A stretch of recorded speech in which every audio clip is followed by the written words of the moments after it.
When first I come to Liverpool, I went to pawn a spree. Me money at last, I spent it fast, got drunk as drunk could be.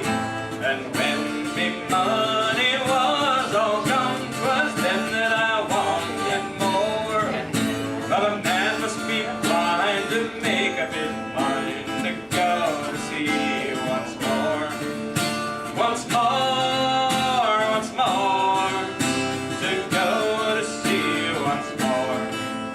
But a man must be blind to make up his mind to go to see once more.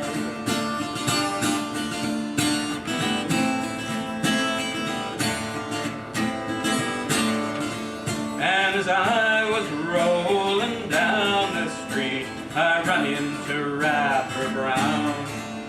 I asked him for to take me in, and he looked at me with a frown. He says, last time you was paid off, with me you charged no score. But I'll take your advance and I'll give you the chance, and I'll send you to see once more. Once more, once more, I'll send you to see once more. I'll take your advance and I'll give you the chance, and I'll send you to see once more.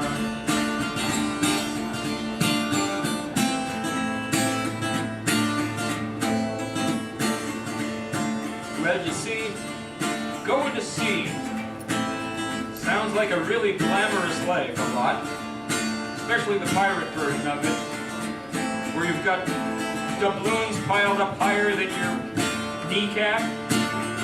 That part of it's fun, yeah.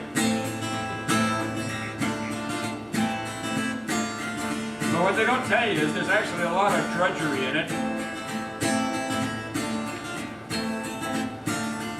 A lot of hauling heavy weights. I mean, think about the mainsail on a proper sailing ship, such as the King Serpent, which I tell you has all the latest in steampunk brasswork.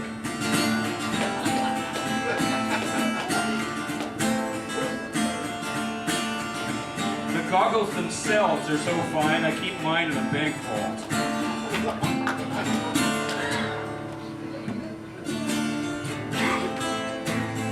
Just bowls me over to think of it.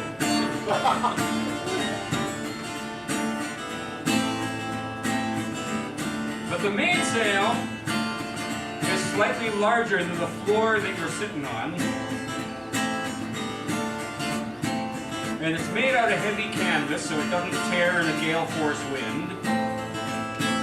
And when you've got a gale force wind, it's very likely to have rain too, and that soaks into the fabric and makes it all the heavier.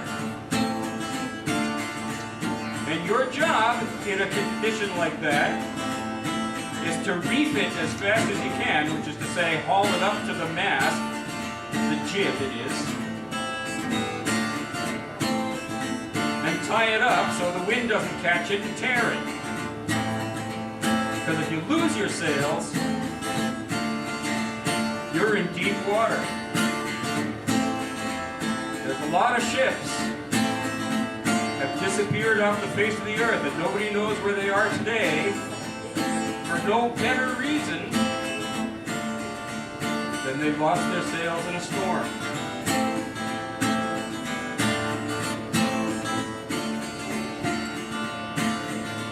And it's the armed strength of all the members of the crew that prevents that from happening. And that's the main reason why when we come into port, we like to party down. Because we've been working hard.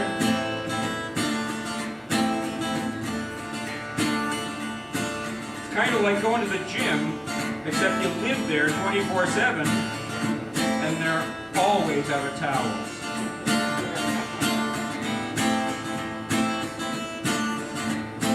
And the Nautilus, it's a real seashell. you've been at sea long enough, it tastes pretty good.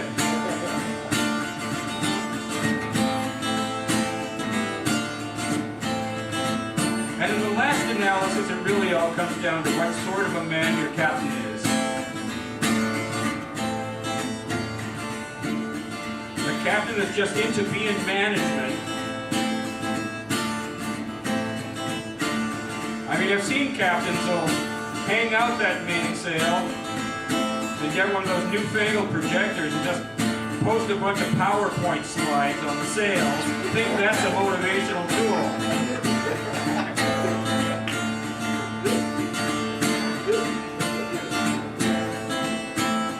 But, as you all know, I have the good fortune to be sailing under the flag of one of the finest captains ever to sail the 7 seas and the 23 lakes and the 15 navigable rivers and the famous sewers of Paris. He's done them all, I tell you.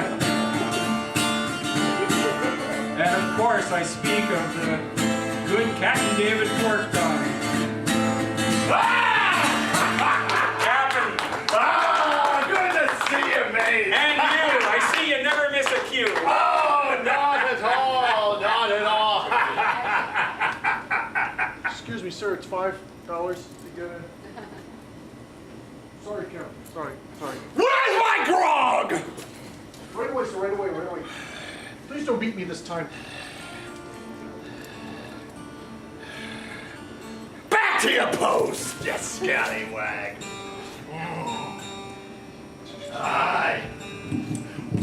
Well, it's good to be here, ported in Malden, mates. And good to see you. Raise your glasses up, folks.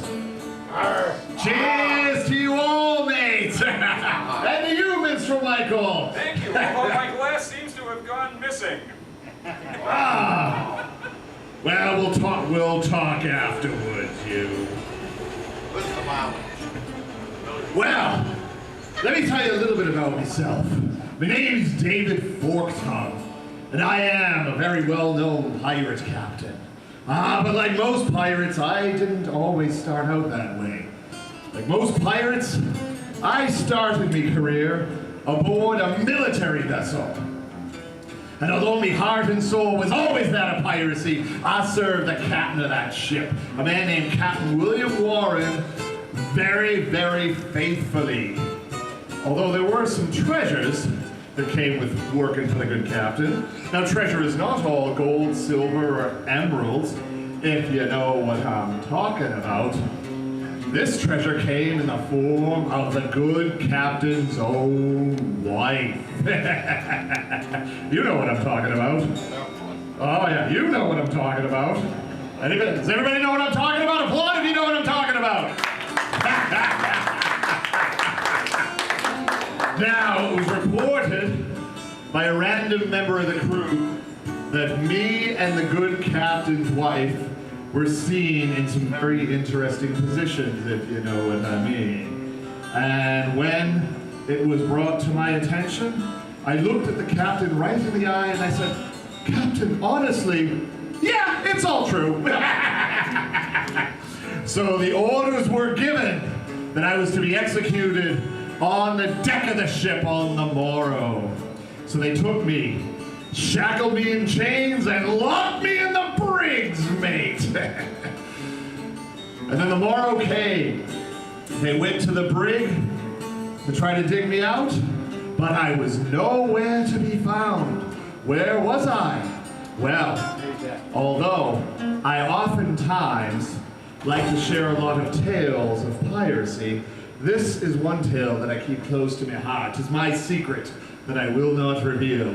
But what I will reveal is that years later, I was seen captaining my own ship and sailing that ship under a flag of piracy, mates. And I made quite a name for myself as a pirate with my crew, including the good Minstrel Michael. A big round of applause for Minstrel Michael.